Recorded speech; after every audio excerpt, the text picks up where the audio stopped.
নমস্কার বন্ধুরা, ওবিটি একাডেমিতে আপনাদের সবাইকে সুস্বাগত। আমরা ব্রেকআউট ট্রেড কিভাবে করতে হয় সেটা অলরেডি গত সপ্তাহে ভিডিওগুলোতে থেকে দেখেছি। কিভাবে আমরা রেজিস্ট্যান্স ব্রেকআউট হলে আমরা কিভাবে এন্ট্রি নেবো প্রাইস অ্যাকশন অনুযায়ী সিঙ্গেল টাইম ফ্রেমে, এবং কিভাবে আমরা যখন আমরা ট্রেন্ড লাইনকে ব্রেকআউট হচ্ছে সেই সময় কিভাবে আমরা এন্ট্রি নেবো সেটাও কিন্তু আমরা গত সপ্তাহে আমরা দেখার চেষ্টা করেছি। আজকে আমরা দেখবো এই যে ব্রেকআউট হচ্ছে, এই ব্রেকআউটটা কতটা সফল হতে পারে, কতটা বেস্ট ব্রেকআউট হতে পারে, এবং সফল ব্রেকআউটগুলোকে আমরা আরো কিভাবে সঠিকভাবে চিনতে পারবো তারই উপরে তিনটে পয়েন্ট নিয়ে আমরা আলোচনা করব।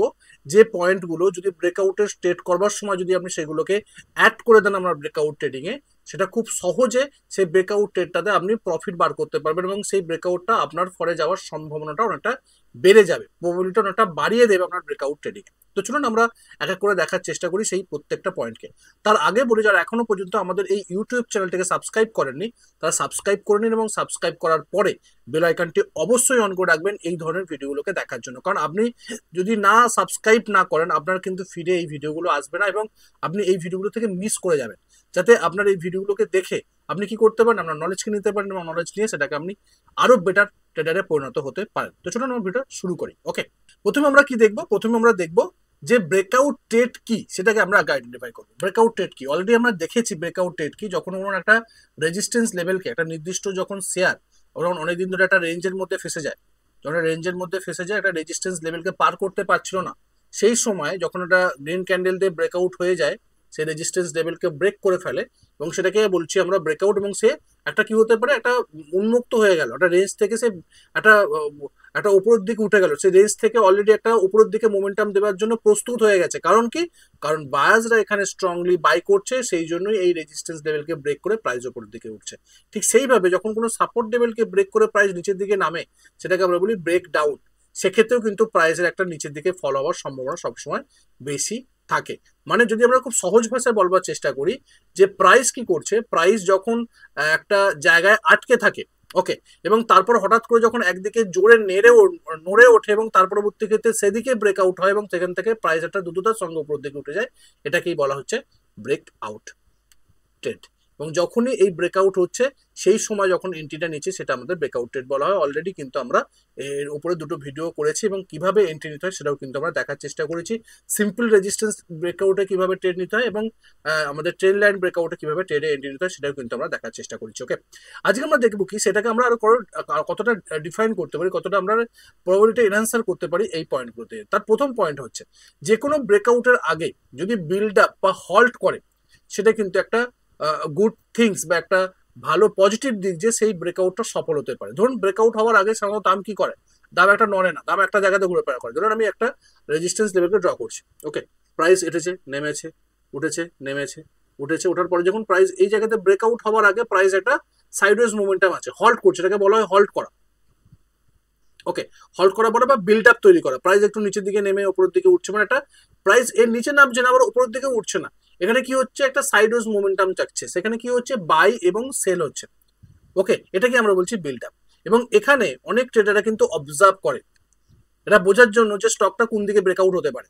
কারণ যদি বিল্ড আপ হয় তো পজিটিভলি উপরের দিকে ব্রেকআউট হওয়ার সম্ভাবনা বেশি থাকবে, কারণ এখানে বায়ার্সরা প্রাইসকে উপরের দিকে নিয়ে যাওয়ার জন্য প্রস্তুত হচ্ছে, এবং দ্রুততার সঙ্গে যখন একটা গ্রিন ক্যান্ডেল দিয়ে ব্রেকআউট দেবে সেক্ষেত্রে কিন্তু আমরা এন্ট্রি করতে পারি, একটা পজিটিভ একটা আমাদেরকে সিগন্যাল দিতে পারে, এটা একটা সঠিক ব্রেকআউট হওয়ার সম্ভাবনা আমাদেরকে দিতে পারে যদি ব্রেকআউট হওয়ার আগে একটা বিল্ড আপ বা একটা হল্ট হয়।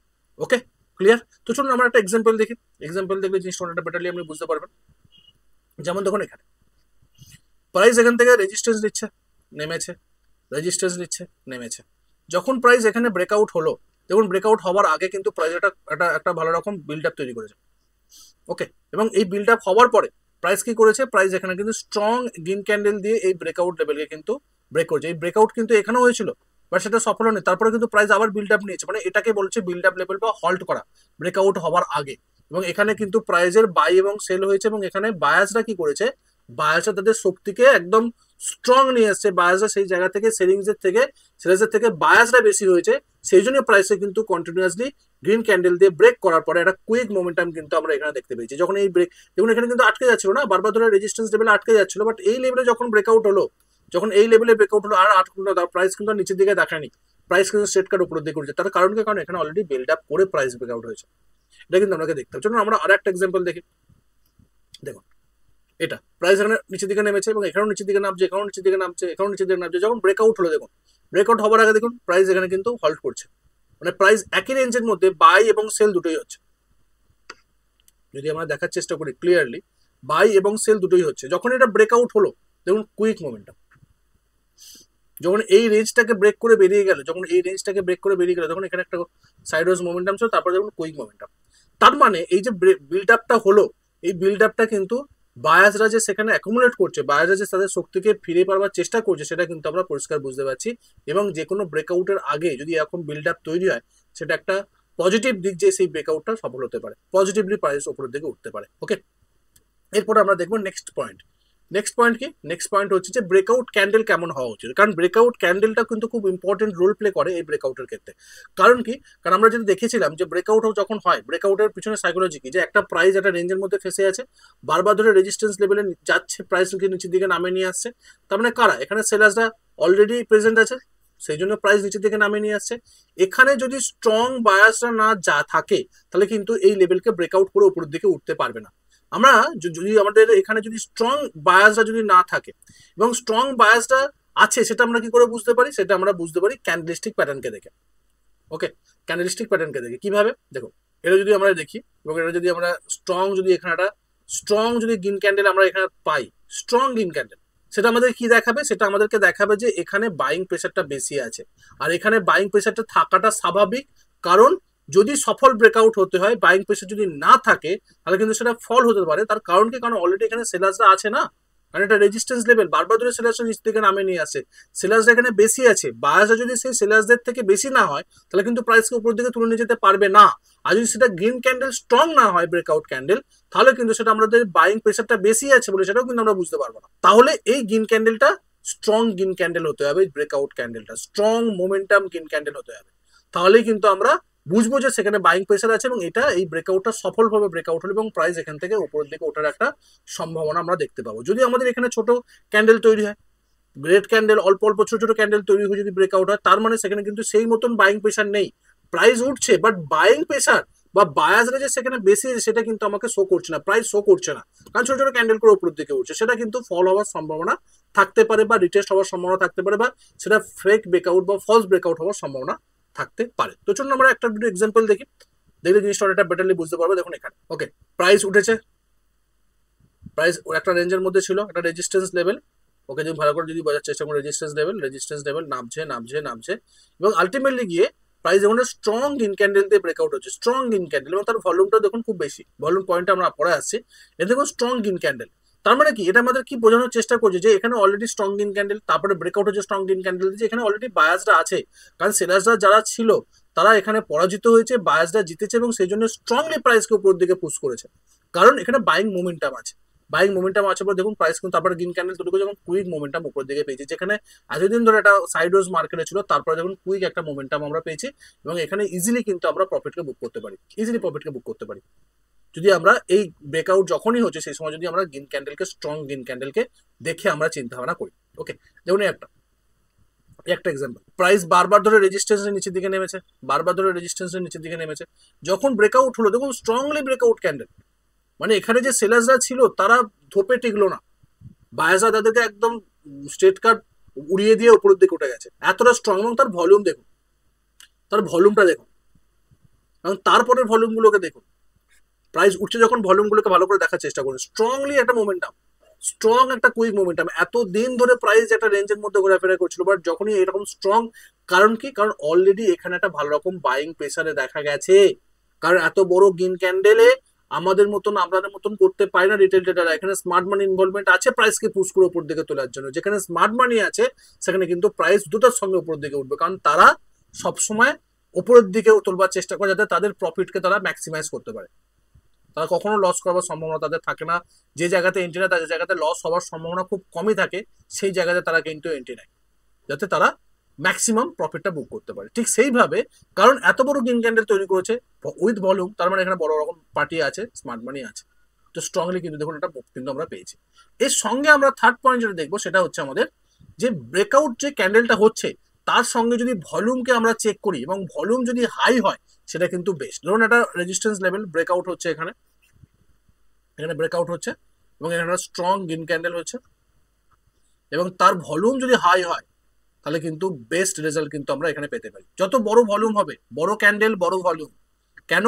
কারণ এখানে এত বড় ক্যান্ডেল এবং এত বড় ভলিউম যদি হয় তার মানে এখানে স্মার্ট মানি আছে যারা প্রাইসকে পুশ করছে উপর দিকে তোলার জন্য এবং এই রেজিস্ট্যান্স লেভেলকে স্ট্রংলি অপোজ করে বাইং প্রেশারটাকে বাড়িয়েছে স্মার্ট মানি। তো বাইং প্রেশার যখন স্মার্ট মানি বাড়াচ্ছে মানে সে প্রাইস আর নিচের দিকে নামবে না, ফেক ব্রেকআউট হওয়া বা ফলস ব্রেকআউট হওয়ার সম্ভাবনা কিন্তু এখানে কম থাকবে। ওকে, এই যখনই ভলিউমকে আমরা দেখবো, গ্রিন ক্যান্ডেল স্ট্রং, ভলিউম এবং বিল্ড আপ, এই তিনটে পয়েন্টকে যদি আমরা দেখি ব্রেকআউট হবার আগে, তো আমরা আমাদের ব্রেকআউটকে কিন্তু আমরা অনেকটা ব্রেকআউট ট্রেডিং এ কিন্তু অনেকটা আমরা আমাদের ট্রেডিং এ কিন্তু আমরা ইনক্রিজ করতে পারবো আমাদের অ্যাকুরেসি রেটকে। দেখে দেখুন আমরা এক্সাম্পল দেখি, দেখুন ওটা যে নেমেছে, যেটা আমি একটু আগেই দেখলাম এক্সাম্পল, দেখুন বড় ক্যান্ডেল এবং দেখুন বড় ভলিউম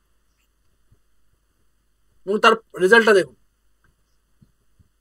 শুধু মানে চার্টে দেখে অ্যানালাইসিস করলে হবে না, আপনাকে প্র্যাকটিস করতে হবে, তবে কিন্তু আপনি বুঝতে পারবেন এর পিছনে সাইকোলজিটা কি কাজ করছে সেটা বুঝতে হবে। কারণ এত বড় ক্যান্ডেল এত বড় ভলিউম কারা করতে পারে?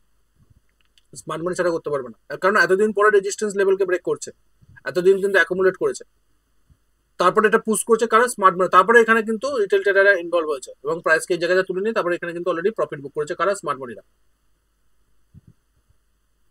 ওকে, ক্লিয়ার? এটা দেখুন, এটা একটা ট্রেন লাইন ব্রেকআউট আমরা দেখছি। ট্রেন লাইন ব্রেকআউটের ক্ষেত্রে সেম, এটা train line breakout, resistance train line, এখানে ব্রেকআউট, এখানে রেজিস্ট্যান্স হচ্ছে, বিল্ড আপ করার আগে হল্ট করেছে, তারপরে দেখুন স্ট্রংলি গ্রিন ক্যান্ডেল দিয়ে ব্রেকআউট এবং তার ভলিউম দেখুন হাই ভলিউম এবং স্ট্রং গ্রিন ক্যান্ডেল, দেখুন স্ট্রং গ্রিন ক্যান্ডেল দিয়ে ব্রেকআউট হয়েছে, বিল্ড আপ করেছে, তিনটে জিনিস একসঙ্গে হয়েছে, বিল্ড আপ হয়েছে, স্ট্রং গ্রিন ক্যান্ডেল আর হাই ভলিউম, তিনটে পয়েন্টে একসঙ্গে দেখুন তারপরের মোমেন্টামটা দেখুন। ইজিলি কিন্তু আপনি এখানে 1:3 আপনি কিন্তু ইজিলি করতে পারেন যদি আপনি এখানে এন্ট্রি করেন।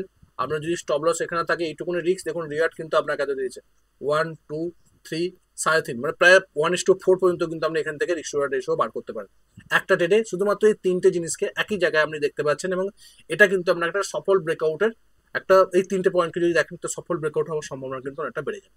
যদি আমরা কিছু টিপস দেখার চেষ্টা করি, এখানে ব্রেকআউট এর আগে বিল্ড আপ হলো সেটা অবজার্ভ করতে হবে যে বিল্ড আপ হচ্ছে কি হচ্ছে না ব্রেকআউটের আগে, যদি হয় সে জায়গাতে আমি কিন্তু প্রস্তুত থাকবো, যখন ব্রেকআউট হবে তখন কিন্তু আমি এন্ট্রি নেবো।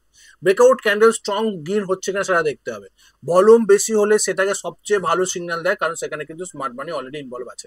সবসময় স্টপ লসকে ব্যবহার করতে হবে, স্টপ লস ছাড়া ট্রেড করা যাবে না, যত ভালোই হোক না কেন, যতই আমাকে পজিটিভ সাইন দিক না কেন, ফলস ব্রেকআউট হতে পারে, প্রাইস নিচের দিকে নামতে পারে, যে কোনো কারণে নামতে পারে, যাতে আমার লস কম হয় সেই জায়গা থেকে কিন্তু আপনাকে স্টপ লস নিয়ে কাজ করতে হবে। স্টপ লস ছাড়া কিন্তু কাজ করা যাবে না, ট্রেডিং করা যাবে না, স্টপ লস আপনাকে নিতে হবে এবং স্টপ লস যদি প্রাইসে আসে তো আপনাকে স্টপ লস নিতে হবে। অনেক কিছু দেখেছেন তারপরেও স্টপ লস হয়েছে, তারপরেও কিন্তু আপনি ভাবছেন যে এত কিছু দেখলাম তারপরেও আমার প্রাইস স্টপ লসের কাছাকাছি আসছে, স্টপ লস লেভেলে আসছে, আমি নেবো না, প্রাইস এখান থেকে আরো বাউন্স করবে, এটা কিন্তু করা যাবে না। স্টপ লস প্রাইসে যদি আপনার আসে প্রাইস, সেই জায়গাতে কিন্তু আপনাকে স্টপ লস নিয়ে বেরিয়ে যেতে হবে, মার্কেটের এগেনস্টে যাওয়া যাবে না। এটা হচ্ছে সব থেকে, মানে আমি আপনাকে বলতে পারি ট্রেডিং এর সব থেকে বড় রুলস, যে ট্রেডিং এর স্টপ লস নেওয়া শিখে যায় সে কিন্তু সবকিছু করতে পারে এবং অনেকদিন ধরে মার্কেটে কিন্তু থাকতে পারে, কারণ সে কি অল্প অল্প রিস্ক নিচ্ছে, অল্প অল্প লস করছে এবং প্রফিট সে বেশি করছে, সে সবসময় প্রফিটেই থাকবে, লসে থাকার সম্ভাবনা কিন্তু তার খুব কম হবে যদি সে ছোট ছোট লসে বেরিয়ে যাওয়া শিখতে চায় বা শিখে ফেলে, সবাই কিন্তু এটা করতে পারবে। ওকে, আশা করি এই ভিডিওটা আপনাদের ভালো লেগেছে এবং আপনারা এই ভিডিও থেকে অনেক কিছু শিখতে পেরেছেন, জানতে পেরেছেন যে এই ব্রেকআউট ট্রেড করতে গেলে কি কি আমাদের কাজে লাগতে হবে বা কি কি পয়েন্ট আমরা মাথার মধ্যে রেখে ব্রেকআউট ট্রেডকে করতে পারি। যদি এই ভিডিওটা আপনার নলেজকে 1% বৃদ্ধি করে থাকে অবশ্যই ভিডিওটাকে লাইক করুন, কমেন্ট করুন, চ্যানেলটাকে সাবস্ক্রাইব করুন, বন্ধুদের সঙ্গে বেশি বেশি করে শেয়ার করুন, কারণ আমার একটাই ট্যাগলাইন, আগে শিখুন তারপরে ট্রেড করুন। দেখা হচ্ছে পরের ভিডিও, তখন সুস্থ থাকুন, ভালো থাকুন, যে রিস্ক বাজারে করুন, যে ক্যাপিটালকে রক্ষা করুন। Bye bye.